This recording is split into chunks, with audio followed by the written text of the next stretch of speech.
ओम शांति। आज है 5 सितंबर 2022 और आज शिक्षक दिन है।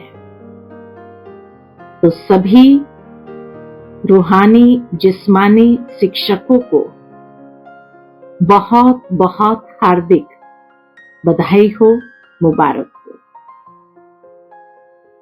सारे भारत भर में आज शिक्षक दिन के रूप में मनाया जाता है।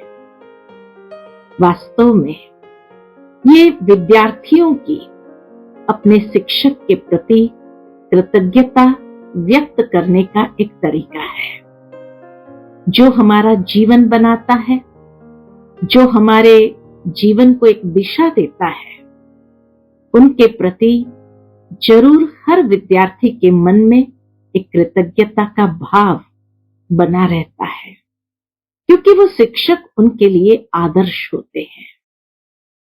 वास्तव में ये यादगार है कि इस संगम युग में परम पिता परमात्मा हमारा परम शिक्षक है और वो परम शिक्षक बन करके हम सब आत्माओं को एक श्रेष्ठ जीवन जीने की प्रेरणा देते हैं।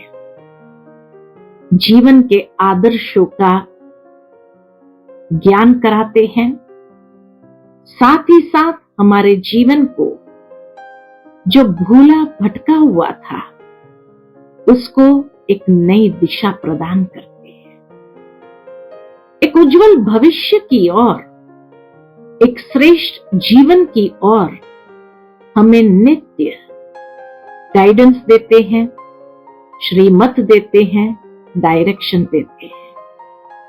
तो आज दिल के अंदर उस परम शिक्षक परम पिता परमात्मा के प्रति बहुत बहुत दिल के भावों से हम कृतज्ञता को अर्पित करते हैं। आज के बाबा की मुरली भी परम शिक्षक के रूप में चली है। परम शिक्षक परमात्मा हम सभी को कहते हैं कि तुम्हें जो अविनाशी ज्ञान रत्न प्राप्त होते हैं, इन ज्ञान रत्नों का दान करना है। वैसे भी कहा जाता है, ज्ञान दान सर्वश्रेष्ठ दान। और जितना ज्ञान दान करते जाओ, अंदर में ज्ञान की वृद्धि स्वतः होती रहती है। साथ ही साथ परमात्मा हमारे जीवन में परम शिक्षक बन करके प्रतिदिन आध्यात्मिक शिक्षाएं, जीवन के लिए हर कदम में सावधानियां और जीवन को एक श्रेष्ठ दिशा के लिए श्रीमत, ये तीनों प्रदान करते हैं। शिक्षाओं के रूप में आध्यात्मिक शिक्षाएं अर्थात ये सृष्टि चक्र का, सृष्टि के आदि मध्य अंत का ज्ञान हमें देते हैं। सावधानियां कि बच्चे कहीं कोई गलत कदम न उठ जाए, कोई गलती न हो जाए, और अगर सचमुच कोई गलती हो भी जाती है तो परम शिक्षक से क्षमा मांग ले, ताकि आगे के लिए सुधार आ जाएगा। और तीसरा श्रीमत, क्योंकि श्रीमत भविष्य के लिए एक बहुत उज्जवल भविष्य की ओर आगे से आगे बढ़ने के लिए ये श्रीमत बहुत उपयोगी है। लेकिन बाबा आज कहे, बच्चे इस श्रीमत में कभी दे अभिमानवश अपने मन मत को मिक्स नहीं करना, नहीं तो चढ़ती कला के बजाय कहीं गिरती कला न आ जाए। कायदेसर जो श्रीमत का पालन करते हैं वो बहुत सहजता से आगे निकल जा सकते हैं। तो इस आध्यात्मिकता की रेस में आगे जाने की विधि है, कायदेसर हर कदम श्रीमत पर चले। सुनते हैं परम शिक्षक के आज श्रीमत या परम शिक्षाएं। ओम शांति। मीठे बच्चे, ज्ञान सागर बाप से तुम बच्चों को जो अविनाशी ज्ञान रत्न मिलते हैं, उन ज्ञान रत्नों का दान करने की रेस करनी है। आज की मुरली से प्रश्न है, माला में नंबर आगे व पीछे होने का मुख्य कारण क्या है? उत्तर, श्रीमत की पालना। जो श्रीमत को अच्छी तरह पालन करते वह नंबर आगे आ जाते हैं, और जो आज अच्छी पालना करते कल देह अभिमान वश श्रीमत में मनमत मिक्स कर देते, वह नंबर पीछे चले जाते हैं। कायदे अनुसार श्रीमत पर चलने वाले बच्चे पीछे आते भी आगे नंबर ले सकते हैं। आज की मुरली से पहले गीत बजा है, रात के राही थक मत जाना, सुबह की मंजिल दूर नहीं। ओम शांति। बाप दादा दोनों कहते हैं ओम शांति। दोनों का स्वधर्म शांत है। हम बच्चों के अंदर से भी निकलना चाहिए। ओम अर्थात अहम आत्मा का स्वधर्म है शांत। अभी हम जाते हैं शांति धाम में। पहले पहले हमको बाबा शांति धाम में ले जाएंगे। पहले पहले कौन जाएंगे? जितना जो याद में रहेंगे वह जैसे कि दौड़ी पहनते हैं। अभी तुम आत्म अभिमानी बनते हो, उसमें बहुत मेहनत लगती है। आत्म अभिमानी बनने में बहुत मेहनत लगती है। आधा कल्प से तुमको रावण ने देह अभिमानी बनाया है। अभी बेहद का बाप परम पिता परमात्मा हमको देही अभिमानी बना रहे हैं और अपने घर का रास्ता बता रहे हैं। जो घर का मालिक है वही बता रहे हैं। दूसरा कोई भी मनुष्य रास्ता बता न सके। कायदा नहीं है, एक ही बाप आकर बतलाते हैं। उनका नाम है दुखहर्ता, दुख से लिबरेट करने वाला, जिसकी महिमा भी भक्ति मार्ग में गाते आते हैं।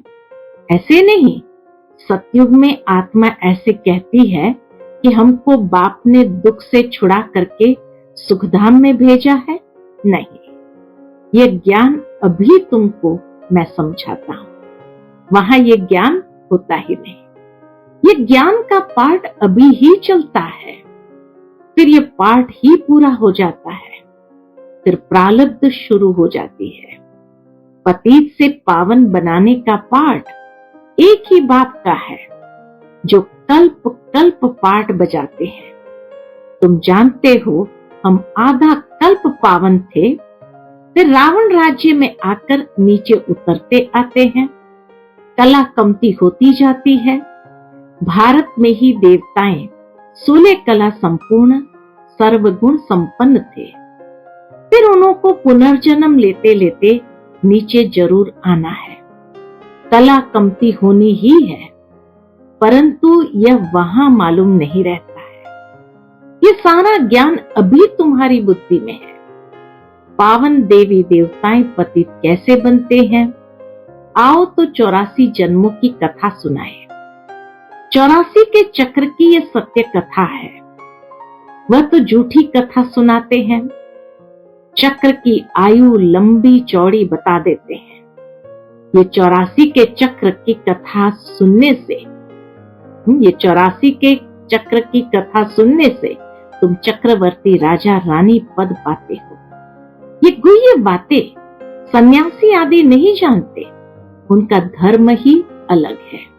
पहले माँ बाप पास जन्म लेते हैं तो मंदिर आदि में जाकर पूजा करते हैं। वही सन्यासी माँ बाप के पास जन्म लेते तो मंदिर आदि में जाकर पूजा करते हैं। फिर जब वैराग्य आता है तो घर बार छोड़ चले जाते हैं। बाप कहते हैं, पूज्य सो पुजारी, ये तुम्हारे लिए ही है। गाया भी जाता है, ब्रह्मा के मुख से ब्राह्मण निकले तो जरूर एडॉप्ट हुए होंगे। ये बाबा भी पहले पति था, फिर पावन बनते हैं। तुम ब्राह्मण बन फिर पावन देवी देवता बनने के लिए पुरुषार्थ करते हो। लक्ष्मी नारायण के राज्य को क्या कहेंगे? स्वर्ग कहा जाता है। वहां है ही अद्वैत धर्म, अद्वैत देवता, तो ताली बज नहीं सकती। और कोई धर्म ही नहीं है तो ताली बज नहीं सकती। वहां माया ही नहीं। इस देवी देवता धर्म की महिमा गाई जाती है। क्या गाते हैं?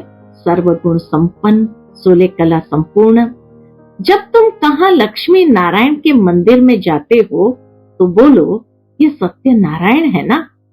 इसको सत्य क्यों कहते हैं? क्योंकि आजकल तो झूठ बहुत है। बहुतों के नाम लक्ष्मी नारायण, राधे कृष्ण आदि है। कोई कोई के तो डबल नाम भी है। मद्रास के तरफ बहुत अच्छे अच्छे नाम बहुतों के हैं, भगत वत्सलम आदि आदि। अब वह तो भगवान ही होगा, मनुष्य कैसे हो सकता है? अभी तुम बच्चों की बुद्धि में है आत्माओं का परमपिता परमात्मा सामने बैठा है। बाबा की तरफ तुम देखते रहेंगे तो समझेंगे पतित पावन मोस्ट बिलवेड बाबा है। आत्मा कहती है निराकार बाबा हम आत्माओं से बात कर रहे हैं। निराकार परमपिता परमात्मा आकर आत्माओं को पढ़ाते हैं। ये कोई शास्त्र में नहीं है।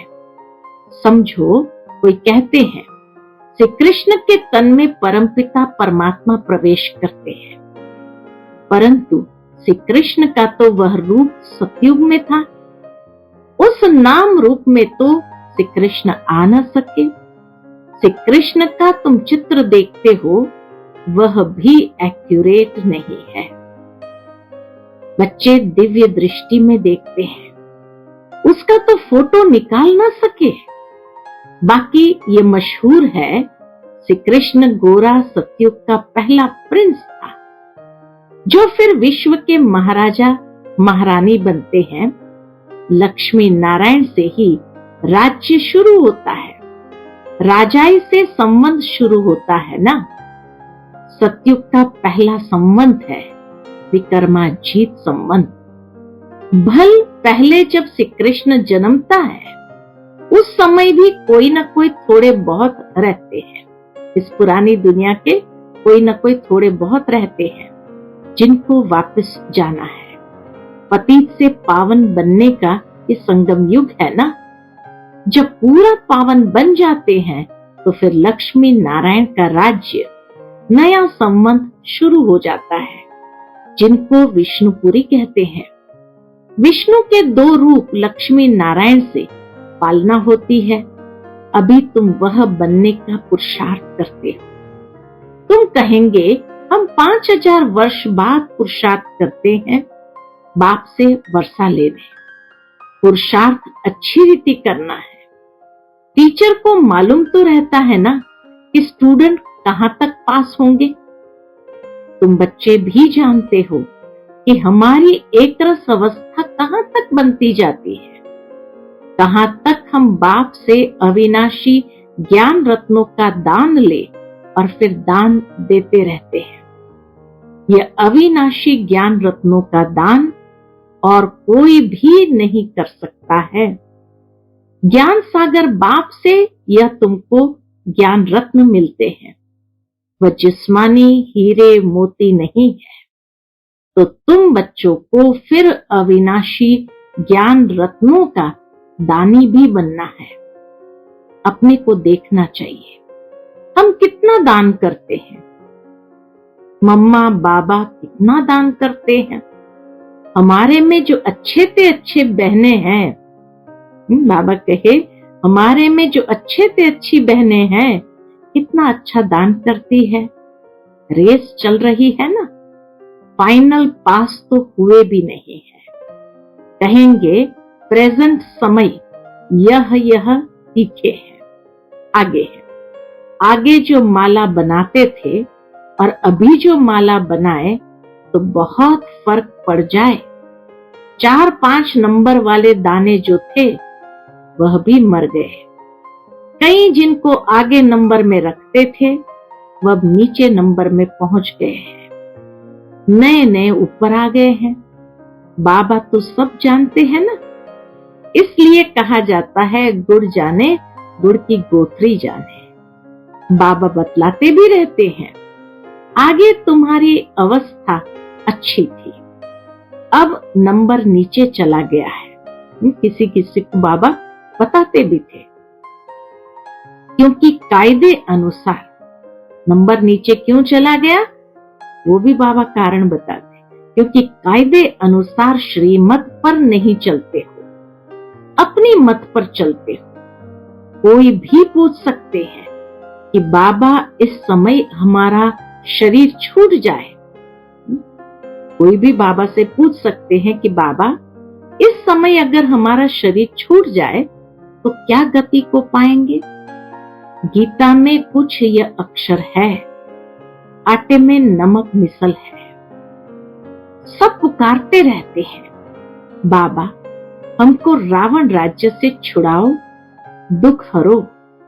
सच्चा सच्चा हरिद्वार यह हुआ ना, दुख हरता परमपिता परमात्मा को ही हरि कहा जाता है, न किसी कृष्ण को। परमपिता परमात्मा ही दुख हरता सुख करता है। तुम सुख धाम के मालिक बनते हो ना, योग बल से तुम विश्व के मालिक बनते हो। उन्हों का है बाहुबल, शारीरिक बल, जो बुद्धि से बॉम्ब्स निकाले हैं। बाहुबल शारीरिक बल जो बुद्धि से बॉम्ब्स निकाले हैं, यहाँ सेना आदि की तो कोई बात नहीं। यहाँ तो कोई सेना आदि की बात नहीं। दुनिया में ये किसको पता ही नहीं कि योग बल से कैसे विश्व की बादशाही मिलती है। बाप ही आकर ये योग सिखलाते हैं। बाप कहते हैं माम एकम याद करो, मैं ज्ञान सागर हूं। महिमा गाते हैं ना, ज्ञान का सागर, सुख का सागर, पवित्रता का सागर। ऐसे कभी नहीं कहेंगे योग का सागर, नहीं, योग का सागर कहना रॉन्ग हो जाए।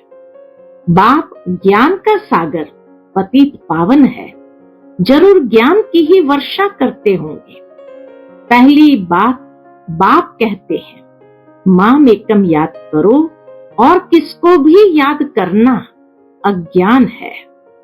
सृष्टि के आदि मध्य अंत का ज्ञान बाप ही सुनाते हैं। योग के लिए भी शिक्षा देते हैं और सब योग के लिए उल्टी शिक्षा देंगे। उनको जिस्मानी योग कहा जाता है, शरीर को ठीक रखने के लिए। यह है रूहानी योग। यह राजयोग की बात कहां भी है नहीं, सिवाय बाप के और कोई राजयोग सिखला न सके। जानते ही नहीं है। तुम यह राजयोग सीखते सीखते चले जाएंगे, जाकर राज्य करेंगे। राजयोग के कोई चित्र थोड़ी है, तुम यह बनाते हो समझाने के लिए। सो भी कोई देखने से तो समझ न सके, अपने आप तो कोई समझ न सके, समझाना पड़े। ये ब्रह्मा राजयोग सीखकर जाए नारायण बनते हैं। ये बाजू में चित्र है। यह सब बातें धारण करना बुद्धि की बात है। इसमें टीचर क्या करेंगे? टीचर बुद्धि को कुछ कर नहीं सकते। कोई कहते हैं हमारी बुद्धि को खोलो, बाबा क्या करे? नहीं कहते ना बाबा हमारी बुद्धि का ताला खोलो।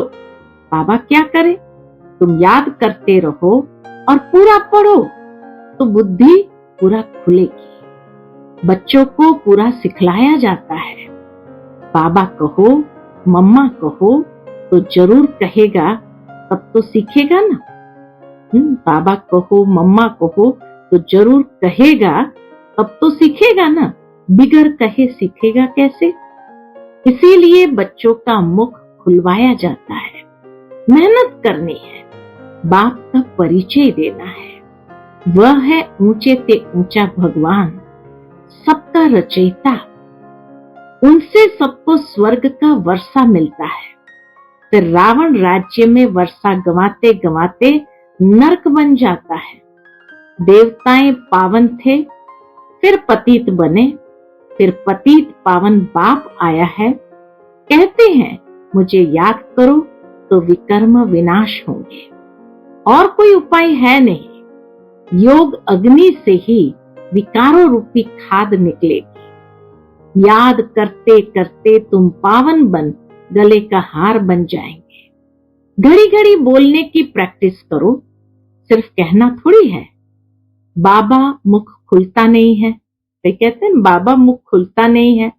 श्रीमत पर चल, जितना याद करेंगे उतना ऊंच पद पाएंगे। श्रीमत पर नहीं चलेंगे तो ताला बंद हो जाएगा, तीर लगेगा नहीं, खुशी का पारा चढ़ेगा नहीं।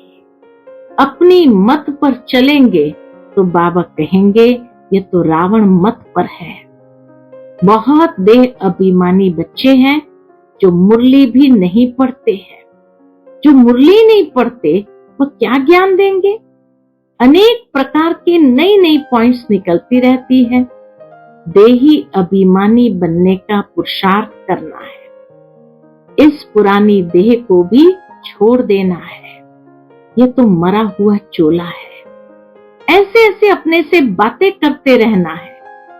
कोई की सर्विस छिप नहीं सकती।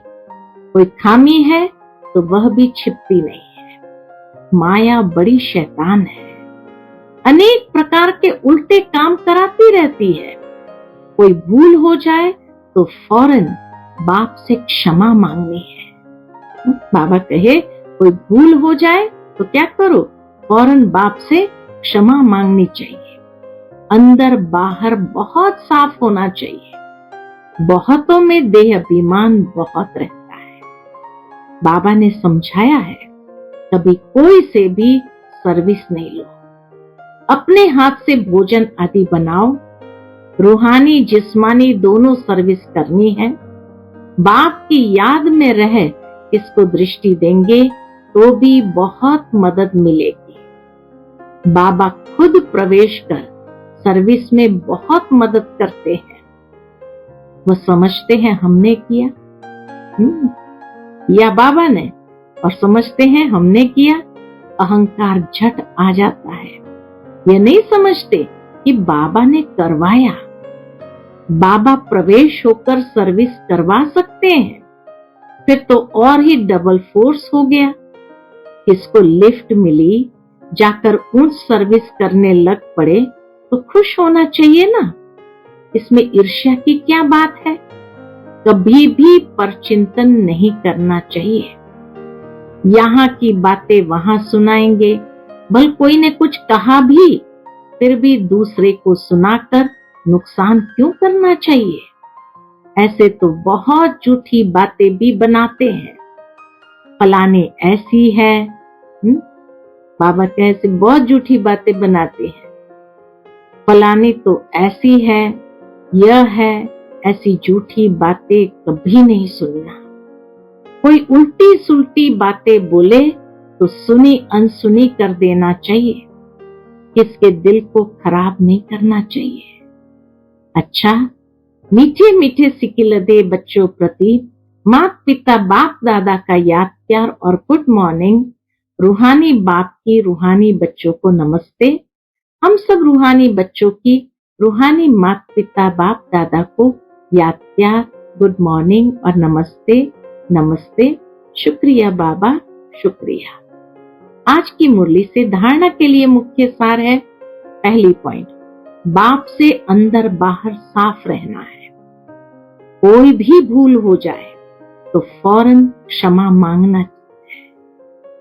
कोई भी भूल हो जाए तो फौरन क्षमा मांगना है। रूहानी जिस्मानी दोनों प्रकार की सेवा करनी है। दूसरी पॉइंट, कभी भी ईर्ष्या के कारण एक दो का परचिंतन नहीं करना है। कोई किसी के प्रति उल्टी सुलटी बातें सुनाए तो सुनी अनसुनी कर देना है। वर्णन करके किसी की दिल खराब नहीं करना है। आज का बाप दादा का मधुर वरदान हम बच्चों के प्रति है। प्राक दिल बन दुखी अशांत आत्माओं को खुशी का दान देने वाले मास्टर रहम दिल भव। फ्राक दिल बन दुखी अशांत आत्माओं को खुशी का दान देने वाले मास्टर रहम दिल भव। वर्तमान समय लोगों को और सब कुछ मिल सकता है, लेकिन सच्ची खुशी नहीं मिल सकती। इसीलिए ऐसे समय पर दुखी अशांत आत्माओं को खुशी की अनुभूति करा दो तो वे दिल से दुआएं देंगी। आप दाता के बच्चे हो तो फ्राक दिली से खुशी का खजाना बांटो। रहम दिल के गुण को इमर्ज करो। कभी भी ये नहीं सोचो कि यह तो सुनने वाले ही नहीं है, भल कोई ऑपोजिशन भी करे तो भी आपको रहम की भावना नहीं छोड़नी है। रहम भावना शुभ भावना फल अवश्य देती है। रहम भावना शुभ भावना फल अवश्य देती है। आज का स्लोगन है, ज्ञान योग की पालना ही रूहानी पालना है। इस पालना से शक्तिशाली बनो और बनाओ। ज्ञान योग की पालना ही रूहानी पालना है। इस पालना से शक्तिशाली बनो और बनाओ। अच्छा, ओम शांति।